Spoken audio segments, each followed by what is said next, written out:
a little bit of time to get everything lined up, and we will get started on today's version of the MSP initiative. Okay. Today's speaker is Eric Pinto. Welcome to the MSP initiative. Appreciate you for joining from sunny Dallas, Texas, right? That is right. How are you doing?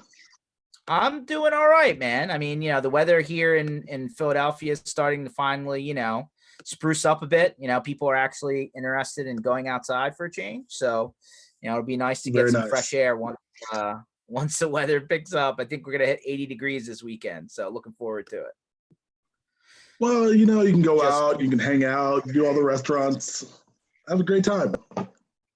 Yeah, I know Texas has opened up. We're still able to do just like pick up and takeout kind of thing. So, still not in a position where we can actually go and just kind of do the table, restaurant thing, but we're looking forward to that whenever we can. We opened up. I've not ventured out. I've stayed in my bunker for the past 8 weeks, and I think that I can do another couple of weeks before I get out. No, I totally appreciate that. So, a couple questions while we're just finishing the boot up process here on the multi-streaming. So you haven't ventured out, but generally speaking, are people kind of out and about, or are you feeling like everyone's in the same zone you are? So I think it's interesting here in Texas. I think that there's a sort of a unique perspective.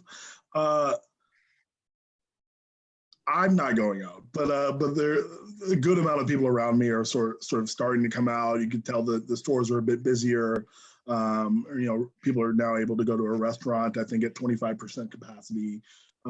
So things are starting to return to normal from a business perspective, which I think we all want, right? Yeah. So what about the small businesses around you, right? I mean, that's the big hang up with most of the country, right? That the big box stores never really shut down per se. That's right. But the small guys really have been kind of hamstrung. Yeah, the small businesses on the retail side certainly, I think, took the hit, right? I mean, you're right. Walmart never closed. Target never closed, right? So the smaller store, even the smaller hardware stores, really took a hit. Where other guys didn't. But yeah, I think we are starting to see sort of a return. We've also seen a lot of innovation. I think that for the smaller business, those that were agile and able to sort of adapt, we're able to get messaging out across social media to say, hey, my restaurant is not open, or we're offering, a delivery service for free, or other ways that you can still engage, and consume from them, in the existing market. No, absolutely. And we're definitely seeing a lot of that innovation, across the country. Not to get too political or anything like that, because who needs that? But there was the big national news headline with the hairstylist, right, and the hair salon. Sure. How's that gone? How was that received locally, right? Because I feel like the national, string and opinion may be slightly different than what you feel locally. Yeah, this would be completely off topic, but but yeah, I think there was a mixed reaction. I think that quite honestly, that was played to political advantage, right, on all sides. It's really interesting. In what we're dealing with right now, there have been sort of rules and guidelines and sort of the best practices set out. And I guess I can tie this back into security and compliance, but best practices have been laid out in terms of how things should go. What's uncomfortable for people here is that those best practices, what should happen, doesn't necessarily align with what people want to happen. Right. So, sure. And I'll draw the connection, right? So in security or compliance is similar, right? What needs to happen to secure the data for an environment is sometimes at odds with what is, sort of easy to use or easy to access, or, sort of fun for the team, right? So, but I'm a strong believer of having sort of a game plan in place. And I think that the governors and in the mayors that are following a game plan. I think they're doing the best that they can, and I really just sort of champion it and get in line, and I'm trying to do my best to follow along. No, fair enough. So since one last kind of off-topic thought, although you never know, I could come up with something else. You're a pretty heavy traveler, I'd say, when things are in normal Yeah. time. Mhm. So, what's your gut feel? Right, rest of 2020? Yes, no, maybe. Do I see the inside of a plane in 2020?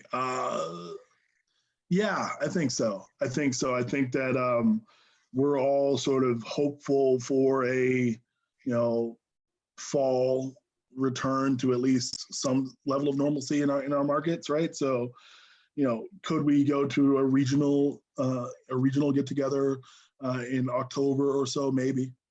Okay. I think it's possible. I'm not ruling it out. I'm not ruling it out just yet.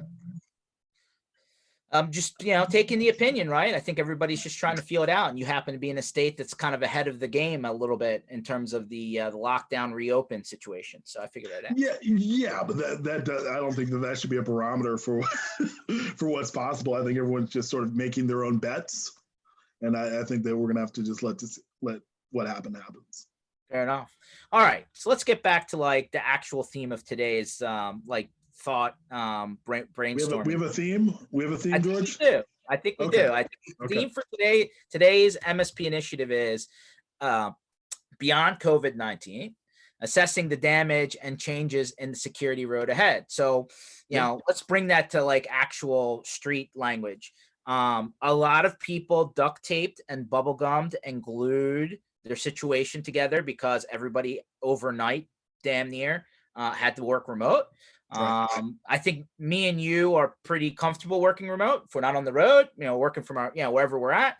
But I think a lot of people rush to get their customers, working from home. A lot of things that they wouldn't normally do were done. And I'm not sure all of that has necessarily been remediated, right? I think they're still running under duct tape, bubblegum land to some degree. So let's start off with what is the larger concern with people who are still in that realm, right? The non-business machines, the home networks, the home computers, the shared computers with the kids, like all of that applies. What's the biggest first thought on that front? Yeah, what an interesting space that we're in. Not only, when we look at these things, either as technologists and managed service providers, or as security professionals, when we look at this landscape, I don't think we ever imagined a trajectory that would end up with not only am I forced to work from home. You could sort of plan for that, right? You could say, hey, if there were a flood, fire, natural disaster, what would we do as an organization, right? And I think that's sort of the plan that everyone had in place was, if there was flood, fire, natural disaster, what would we do as an organization to have some level of normalcy for my employees to work remotely for a period of time? That was the plan that everyone sort of mapped out in their head, right? 2 weeks, 3 weeks, a month, sort of a thing. What we're faced with now is not only that, right? Whether it's 2 weeks or 2 months or longer, but the fact that what you brought up, I'm home, the wife is home, the kids are home, everyone needs access to the same network at the same time, maybe the same devices at the same time, depending on what you've already had. If you've got multiple kids, do you have 4 or 5, computers laying around ready to go? Or are you handing them actively your work computer because that's the only thing you've got in front of you? And, he needs to get to math class, right? Like, the dynamic of what we're seeing today could not or was not really thought of, right? So that said, where do we go from here? I think that what's going to happen is, as a service provider, you've got a couple of choices. You could just sort of leave it where it is and hope, get everybody back to their office and, hope that no one sort of asks questions about what happened in between. But I think that the smart I think that what we're going to see is an intent from the business community, the owner community, to have a complete after action report. I think that you should expect that your partners, your customers are going to come back and say, okay, we're a month back, we're a couple of months back, walk me through what happened, walk me through maybe some of the billing, walk me through what our risks were, walk me through what our risks are, and walk me through what my risks will be should this turn again later this year, next year, or whenever. Sure. I agree with that 100%. I mean, so here's my next question then along those lines. The security assessments and the security posturing that was done before everybody went home, I think that's pretty, deliverable. I'm not sure how deliverable the home networks and the Chromebooks and the iPhones and the Chromecasts and all of the the home devices and the home networks. I mean, unless the service providers, managed service providers, are going to go and start evaluating these home networks after the fact or even now, I'm not sure. Right? Is that happening? Do you suspect that people are going to go and do that? Oh, so what we saw was an immediate sort of grab for what can I put on these assets to monitor them remotely. So, which brought up a couple of sort of legal challenges, which I think you may have even gone over in your previous interviews. But hey, we can put an agent out. We can have an agent that will monitor and see what's going on in these machines.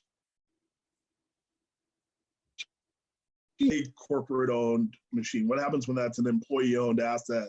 What happens when that's their computer? What legally can I do to monitor it? What can I legally require my employee to do in terms of putting software on those machines? I think those were a lot of the questions that people were starting to ask. And what ultimately happened was people just said, you know what, forget it. And they sort of have been really lax in the focused security on these third-party assets. That's got to stop quickly, right? So very quickly, I think we're going to need to rein in on what assets can access what data, and if you haven't already, lock that in, and then moving forward again, having a better game plan, so a better ability to deploy out in mass access to critical systems. But for the partner, for the service provider, it's even trickier, because for the service provider, it's understanding the customer well enough to know what data they're transacting, right? What type of material they're protecting, what needs to be protected, having those real conversations with them. These may be the same customers that have sort of brushed you off when you've said, hey, we need to tighten up on security, we need to put in some compliance tools, and they've maybe brushed it off or said, hey, that's handled with my medical record system, or that's handled with this other system. And I think now it's time to turn back around and ask do the true due diligence and ask the question specifically, okay, what did you do during this time period? What was at risk? Let's understand it together. And then let's have a really solid game plan should this happen again, because the trusting that, oh, it'll all work out, a strategy. In fact, it's not a strategy at all. So let's go down that road. So do you, as somebody in the security space, have a stronger or recommended roadway for accessing what should be company data, right? I don't care if it's you mentioned EHR for medical, it could be documentation in OneDrive, from a file sync and share, it could be email, it could be a bunch of different things, right? So at the end of the day, like VPN, unless it's filtered in some way, it's wide open, right? I mean, the home computer is now on the corporate network and remotely, and whatever happens. I mean, that's probably the worst case scenario, I would think.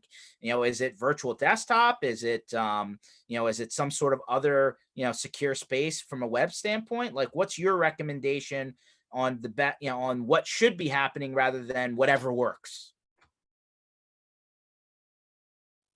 Yeah, so I think all of the above, right? So two factor is something that I think you're seeing put into place more than it's ever been as an authenticating measure. All of the sort of normal routes in terms of encryption, in terms of having secure access and VPN. If those, I think the routes to securing that data were already sort of hardened in there.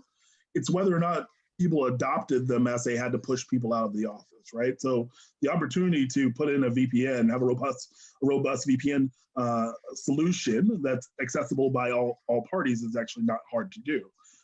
Creating remote desktops and having a virtual instance of the network and being able to log into that is not hard to do.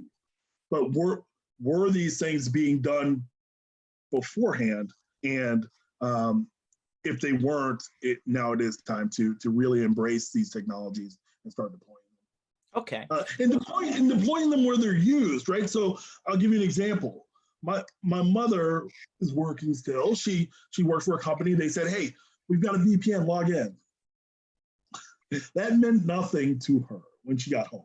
She had her laptop, she had all of her resources, but how to get to that thing in real time was something that they had not spent any effort on or training on, right? So I think as service providers, it's also an opportunity for us to come in and provide the guidance and the training and that awareness, sort of level around the technologies that you've already got, right? These technologies are here.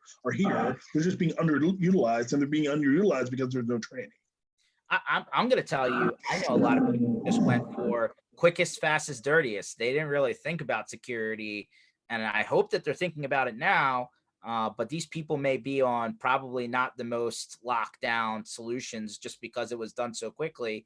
But from a liability standpoint, right? We had Brad Gross on, a couple sessions like you mentioned, and we talked about, how the legal aspect comes in, and the challenges, right, with non-corporate based computers and all that other jazz. But at the end of the day, I mean, let's talk about, right now we're seeing a double down by the bad guys in terms of the phishing scams, in terms of the clickbait, in terms of the things to get people to get caught off guard from a security standpoint. I'm seeing the ransomware stuff is still out there in some format. I'm seeing the hey, transfer money because it looks like I'm a vendor, but I'm really spoofing your inbox. All of this stuff that was happening before seems to be happening now in duplicate or triplicate almost, right? It's going up exponentially now that this has been happening. There's gaps now. There's issues, right? So where do we start here, right? Because from a liability standpoint, it just seems like there's a lot more holes open than there were before. Are there more? I'll challenge that. And I'll challenge it by agreeing, which is weird, right? So number one, we've seen hundreds of thousands of new threats emerge out of COVID specifically. We've updated our systems for over 150,000 different threat indicators around the last 3 or 4 weeks, right? So we've seen this, and we continue to see it in terms of updating our threat intelligence. Are these tactics new? They're not, right? Is the risk itself new? No. Is the data new? No. I think that it's only got a light shined on it because it's affecting businesses in a way that it hasn't before, because they're now all distributed. Everyone is everywhere.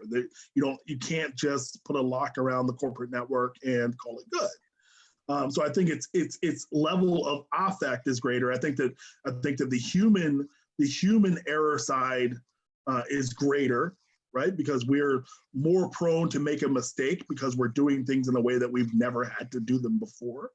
So that finance person, that accounting person, that controller gets the email and it says that you need to transfer these funds, and then they sort of start doing it because it said PPP, and that's what they were trying to get, right? So now you're effectively giving away the keys to your bank, because it isn't something that you've ever had to tackle before.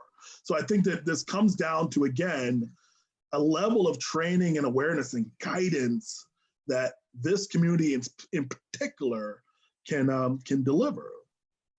So you just brought up something I didn't even think about. I mean, with all these people gotten, with PPP, small businesses, I don't think you're going to get your loan forgiven if you sent your money to a bad guy. No, I don't think that's the way it's going to work. But that is a real risk, right? Especially because it's been extremely confusing, and people have been applying through multiple banks, and multiple people are involved, and the ability to target that as a threat actor is pretty easy, right? You if you send out 100,000 or 1,000,000, alerts or emails about PPP, you're bound to get someone to click back and say, "Hey, thanks for responding to me," right? And you appear that you're the bank, right? Yeah. Like, it's bound to work. So I think we've seen it obviously an uptick there, but then all around COVID, really. But again, this is more human.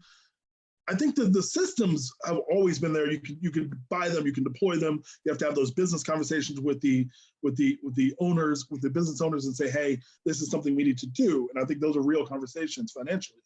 But the other side doesn't really cost anything in terms of just getting the staff to understand that the way that things were done before will not work in the new normal. Okay, so let's go through a couple of let's shift to, like, all right, there's clearly a challenge. Those challenges aren't going away. They're getting more difficult to deal with based on the distributedness, right? Mm-hmm. What do you recommend as a security professional to like, what are the best things or ways to train your people on not getting duped, right? What are the top couple of things that they should learn?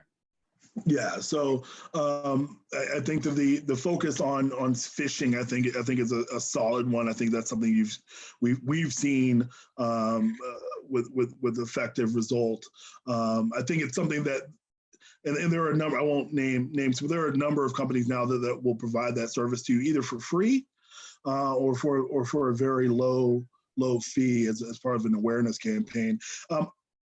We see it more so with compliance, tying back to some of the services that we provide. We see it more so with compliance because it's been a requirement to do training and awareness, right? With compliance, it's sometimes gone ignored, and again, I think that there's going to be a refocus and a resurgence towards doing things the right way and getting in line.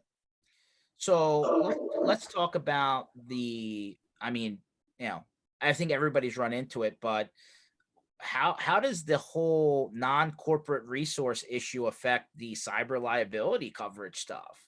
Like, now there's the insurance company is going to do everything they can to not pay the claim, right? That's how they stay in business. That is what they do. So I love this push last year. 18 and 19 was a year of, I'm buying cyber liability insurance. Great. If you're not doing everything else you were supposed to do, you're just paying money for something that's not going to help you when you need it. Not, or at least not to the level that you need it to, right? So what does this open up? It opens up all types of issue, because if you're allowing a corporate user, a business user, to access sensitive material from a privately owned machine that you have zero monitoring, zero awareness of, zero control over, you've voided everything.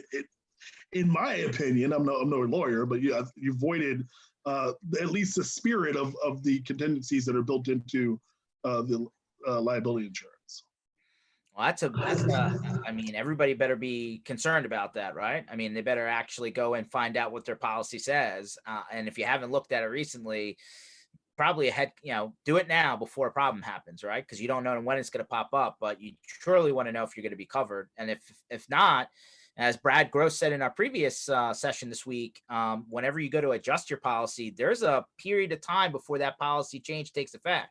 Mm-hmm. Could be 30 days, could be whatever, and that's like a gray zone, right? So that's definitely concerning. All right, so let's move forward, right? compliance-based industries, right? What happens if I have a customer who is HIPAA, like I know we've talked about these relaxed HIPAA rules, but that was more for delivering telemedicine. That wasn't necessarily for the rest of the data protection, right? Like, Well, no, that's I think everyone got a pass. Again, my opinion, I don't know. I think everyone sort of got a pass when the administration said that relaxed HIPAA rules. There is a bit of a pass currently.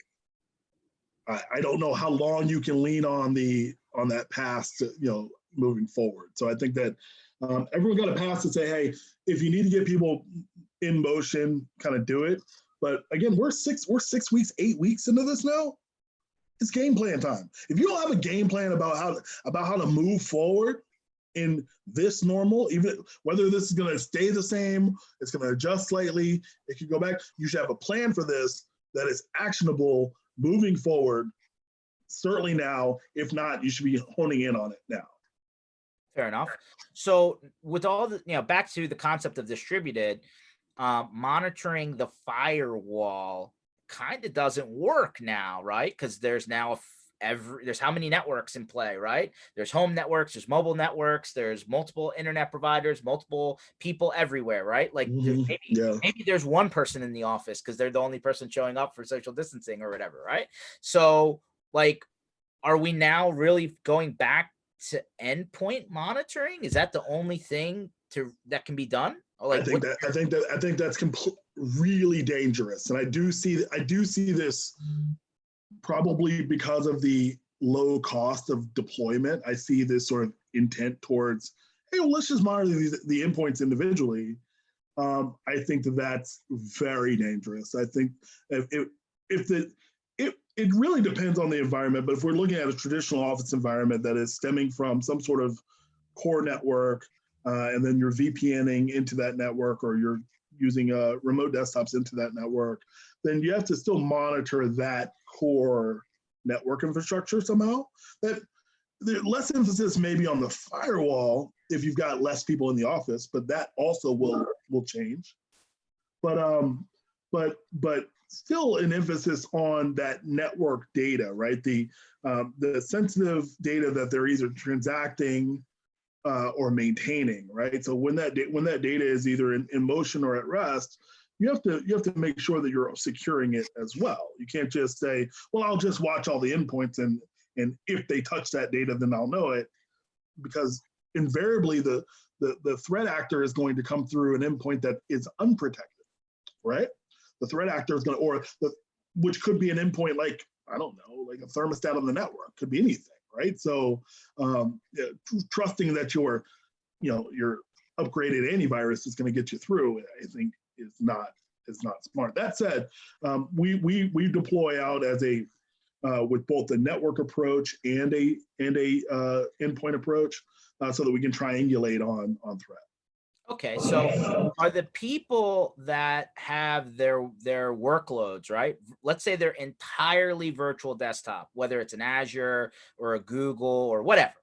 Maybe it's just a dedicated server in a colo, and all they're doing is remoting in, right?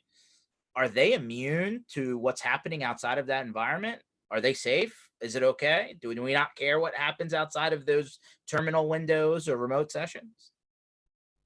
Well, they can't. No, I mean, they can't be immune. I think that it's a more centralized way, obviously, of deploying access, right? Because you can then monitor the one thing, and you can monitor what's engaging that thing. But you still have to look at what they're using to get onto those tools, and could that access point be also compromised in one way or another? Or is the user, again, you can secure everything, and then the user just answers the wrong email, and now you've just, human error has exposed the threat, right? So, okay. I think there is no perfect solution. No, I get that. I mean, and everybody's deployed things slightly differently, right? Which is why it's so complicated to figure, an umbrella, right, across all parties. So from a network monitoring standpoint, then, what are the things that you would look for that would be a red flag, right? I mean, endpoint monitoring is one thing. We said that that's limited, right? It's a little bit tunnel vision. So then if network monitoring, the traffic going across is what's the other missing link, what exactly in that flow are we actually looking for?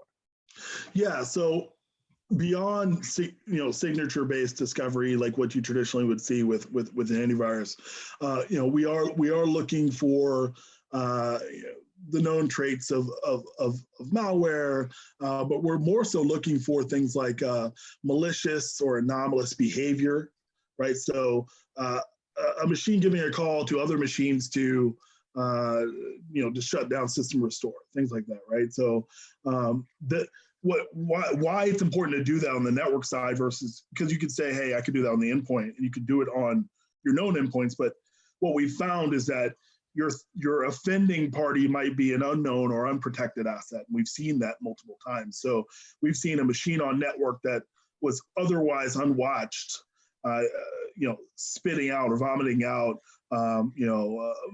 what would be ransomware, to all the other machines on the network. And it was like whack-a-mole trying to get it because you keep shutting it down at the device.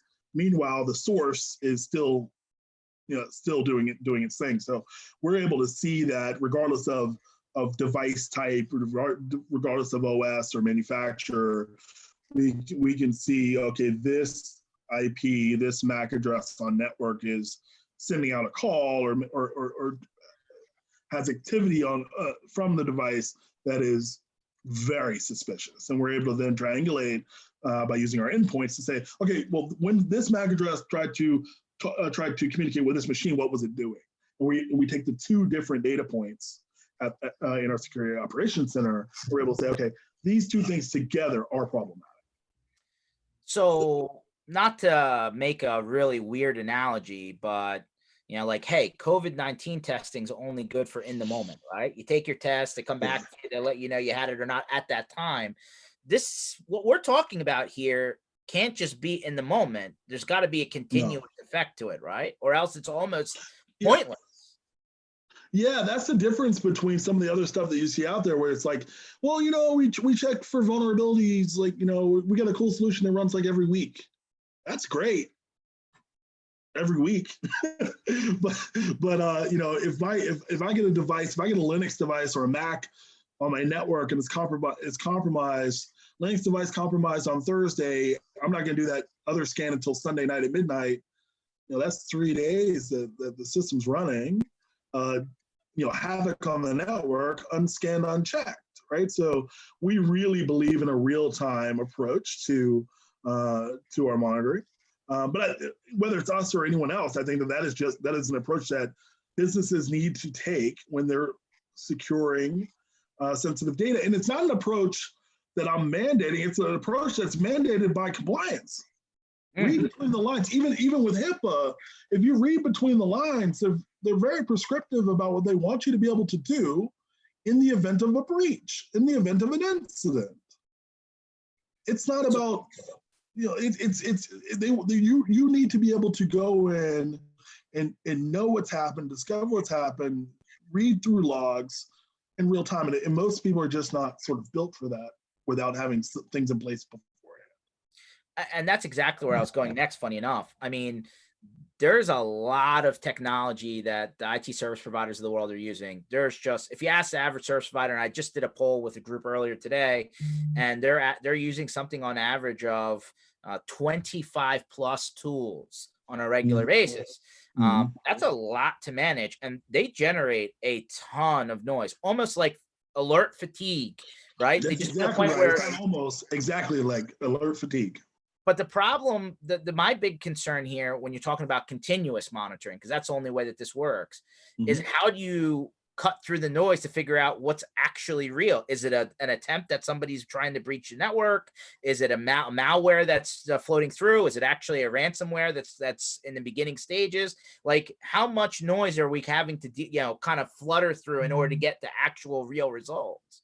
Yeah, this is where machine learning, in AI have been really helpful, right? So having a tool set that can take small pieces of data, small incremental changes, and because it sees them not only across one device, but across all devices, it can start making some determinations, right? So the system itself can say, okay, with this indicator, this indicator, this indicator, and this indicator, this looks an awfully lot like something's happening, right? And it'll then spit up an alert to my team. My team then manually goes in, takes a visual sort of assessment of what's happening, and then makes a determination. But it's the changes that you'll see happening on a network are so micro incremental that you would never notice them on your own, right? The human eye would just see millions and millions of log data, right? Log files, but not be able to really tell what's happening, right? But the systems certainly can. So we rely a lot on our systems and on the algorithms that produce results, and then from there are able to help our partners. Our goal is to eliminate or really reduce false positive. So Right. whatever we can do to do that, I think is in everyone's best interest. Right. So is there any shortcut to this, right? Alan mentioned earlier, and I just see in the chat here, hey, VPN from the corporate network should be on a subnet so that you can apply different rules. I mean, I think that's surely been around for some time, but what you're talking about is actual, constant signature based, like log monitoring, right? So like one approach is, hey, I'm doing my best to not let the traffic through. In your case, you're actually filtering through this traffic in real time, right? Yeah. So that's the difference, right? So I still believe in it. If you can lock it all down and have a trust only network, I think that's an approach. And if it works for your end customer, and you could have rules around that to make sure that it doesn't become a burden every time you have to allow. I think that scenario works. For us, whether you were doing that or whether you weren't, the responsibility to monitor the actual traffic, what's coming in and out, is still there. The responsibility to monitor for intrusion, right, is still there, and access to machines is still there. So we really are working in line with what some of the mandates are from not only a security best practice perspective, but a compliance perspective. Okay. So if you were coming in as a consultant for an insurance company who had a cybersecurity claim, I know this is a weird scenario, but it's a true one. We actually do this. So go ahead. Okay. What are the first things that you stumble upon that basically will invalidate the whole story? I mean, if you're doing it on a basis, you got to know, like, hey, you don't have to put names into it. Give me something that's happened, right? Give me something that's actually come up. Well, so a lot of policies will be fairly specific about your access, not only your access to logs, but that you're monitoring those logs. So sort of easily, if we discover something on the network that's let's say been there for a good amount of time, more than a reasonable amount of time. So we've seen things on network where the network has been compromised for 6 months, 8 months, a year or longer, right? That policy probably has multiple provisions in it that would say that you are supposed to be not only actively monitoring for these things, but also more passively doing vulnerability checks every quarter and things like that. If you've gone a year with problems on the network and they've gone unaddressed completely, even if they're not fixed, you should at least have documented that you detected and you've got a plan in place. If you don't have any of those things in place, then you've already put it yourself. That's interesting. So let me ask you another question then, which this gets interesting. So what, from the human aspect, right? Multi-factor, passwords, training, all this, what have you. What happens when, and this may be the tricky part, right? Data is leaving the network through jump drives, CDs, DVDs, whatever, right? Like media that's actually leaving, and then they're getting, then they're reassembled on the other side and vice versa, right? That's how they're moving data back and forth. how easily trackable is that? Like, are we talking endpoint now? Are we talking network? Like, what's the deal? Yeah, so the mode of transport then is not network. So that would be an endpoint discovery. The endpoint would have to be monitored for the data that's there, the data that's stored, and then the data that's transferred out. Most of the endpoint detection services that are out there would do something similar.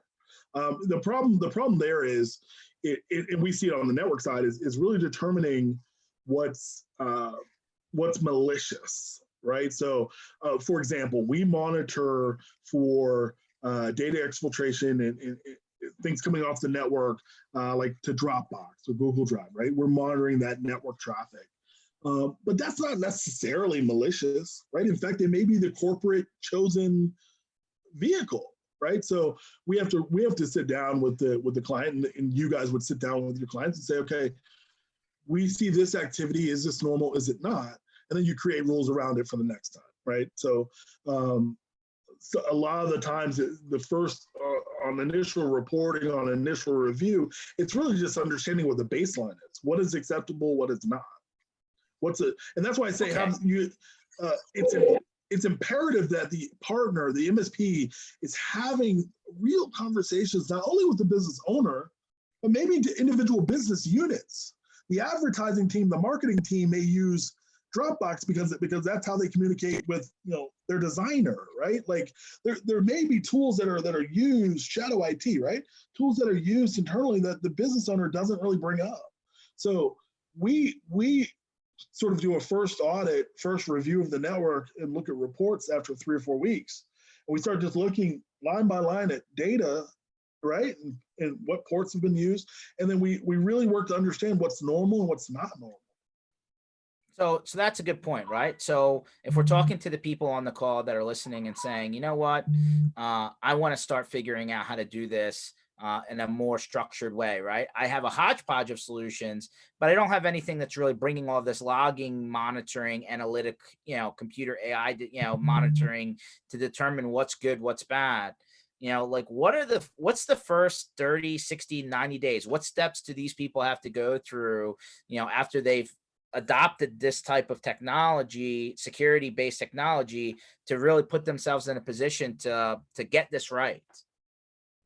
Yeah, I think it's review. It's exactly what I was just saying. It's taking a hard look at not what your client told you they use or told you what they do, but actually what the data is showing you, right? So you want to go through, and then whether you're using what we do, or if you're using an endpoint-based solution, spending some real time going through the reporting, going through the data, not just signing up for the service, turning it on, getting a report, emailing it off to the customer. That's what I think a lot of us sort of want to do because we don't have time for other stuff. But spending time with the with the partner, helping the end customer, helping them understand what the data looks like this month and next month. By the 3rd month, I think everyone will have a clearer understanding. I think you'll then understand your baseline. But until then, I think it's really spending some valuable time in the data, in the reporting, and with your customer, so that there is complete alignment, so that when situations like this occur, there aren't any questions. We know what we're going to do. We've got a game plan. We know that we use Dropbox in this way. We use Google Drive in this way. We've got these other vehicles. This is what we're going to use now to go remote, like whatever that might be. Sure. What's your best advice for everyone preparing now for what's got to be potentially a second wave of this, right? Yeah, it kind of inclinated earlier in the call here that we said, hey, when this happens again, a lot of the experts think that there is going to be a part 2 of this. So if they didn't get it right the first time around, what do you recommend they should have now? Start to, get it together now, the game plan, as you say. What should be the beginning workings of getting that plan together for round 2? Yeah, great. Fantastic question. I think we could probably close it out on this.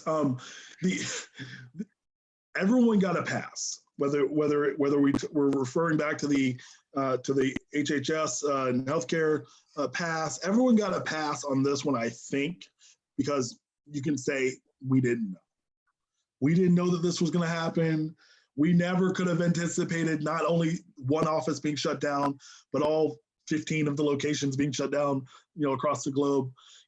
Though these things were unprecedented then, 6-8 weeks ago. Now we've got precedent. Now we know that this is a possibility. So if this were to happen again this year, next year, or 5 years from now, there are going to be specific expectations, not only from a compliance and regulation standpoint, but I think from every business owner standpoint, that their technology provider has a plan put together, a way to do this that is with as little disruption as possible. So what you're going to charge for that, how you're going to do that is really up to you, but it will start with an understanding of the workflow of that business, the data that business is maintaining, and how they're communicating to their customer, whether it's retail, whether it's business to business. What does their business workflow look like, and can I replicate this remotely? That is now the task of every technology service provider, to look holistically at the business and say, can I replicate this virtual? Okay. Well, I appreciate that. Sorry, just had a call come through. I appreciate that feedback, Eric. I mean, it sounds like security is the very difficult part of this whole situation, right? And there's just so many. Is it though? It's not. I feel like again, there's so many aspects. The tools have always been here. These are the same tools that we've debated over. I think the only difference now, and the benefit for small business and the benefit for managed service providers, is that there has never been better, greater, more affordable access to this type of tool set ever. So you can access SIM technology. You can access, a 24/7 security operations center. You can access these things now that would have cost tens of thousands of dollars, $20,000 more for a smaller business to embrace before. And now it's a monthly recurring revenue model in line with the way that they do business otherwise. So the tools are there. So what's hard? It's hard to be educated. It's hard to spend time understanding what the risks are, understanding what the customer profile is, and then putting in the right solutions that make sense. It's a time problem, if anything. Sure. What knowledge would you say that IT service providers should encourage their engineers and technicians to learn more, right? If it's a knowledge problem, right? If they're missing the gap, is there specific education that they should be going out and getting trained on? Right. So I think just similar to, I was reading what Alan put here too about the VPN network, and he's absolutely right about it being a separate network and separate IP subnet. That sort of knowledge is where everyone is today, right? So I think most technologists will have a knowledge set around how to secure a thing, right? So again, and not to be super repetitive here, it's what things am I securing? Right? It's not how to secure that thing. I think that's there, right? I think that if we say two-factor authentication, everyone in the room goes, yeah, sure, we know how to do it. So now, how do I communicate that down to my end customer, right? How do I make them as knowledgeable as my team, right? In these areas, and then how do I get them to embrace adoption even when it's more work, right? It takes an extra step for me to log in, to get the login and then go here, right? And then get the code and understand that and then enter it in. That's an extra step, and getting businesses to understand that extra step is important. I think, again, it's communication down. It's not really what the team needs to know. I think the team, if we identify what the things are, the team will then be able to say, okay, great, let's secure those things. But then how do I communicate that down to my end customer and to their staff? That's the bigger challenge.